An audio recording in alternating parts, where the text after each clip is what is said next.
So, I'm sure that there are many, many stories we could get into. Thinking of trying to make things boring, do you remember when we tried to use that electro scalpel, the radio scalpel? Yeah, with the minimal bleeding? Yeah, I remember the smell of it. I can Yeah. still smell the tissue, the burning tissue. It didn't bleed much. It was fantastic for that, but man, it kind of burned the surgical site.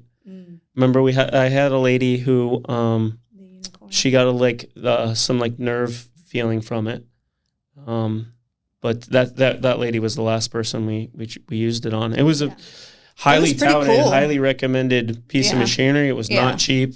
It was really cool at the time, but again, all of this, you could take probably every single one of these episodes by the time we're done with this and gone, and sort of sum it down to what has been learned and how simple can it get and how straightforward can the results be for the patient, right? And keeping a system on track to that is sort of the fun part of the surgery for me, keeping the whole system kind of in the less that Nadia calls me, the better, not because I don't want you to call me, but because it means that the system is doing its job. Exactly. And so that's what we mean when we're saying the more boring, the better, right? The show keeps going on, even if you're not there. The show keeps going on without me there.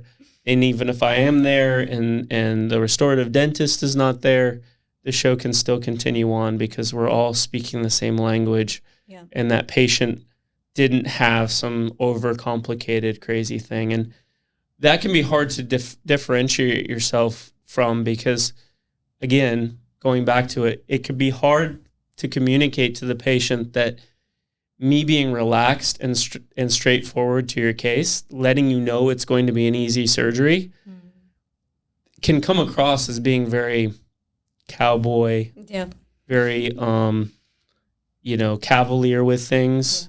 And, I want to go to the guy who poured up the models and really studied it. But I think through this conversation, you can kind of get the appreciation that that's not how things go. Yeah. It can... Overcomplicating things can always lead to bigger problems and bigger disasters. And we see a lot, and you see a lot of cases where a patient will finally get frustrated enough with their process at XYZ dentist, and they'll end up finding us and they'll come to us. And you just see that, you just look at that set of teeth, right? I'm thinking of one lady who she wanted IV sedation, and she went to, I think, Utah. Yeah. And you just look at her set of teeth when she came in and how it was created, and just I can feel for the complexity and the annoyance that was to create. Yeah.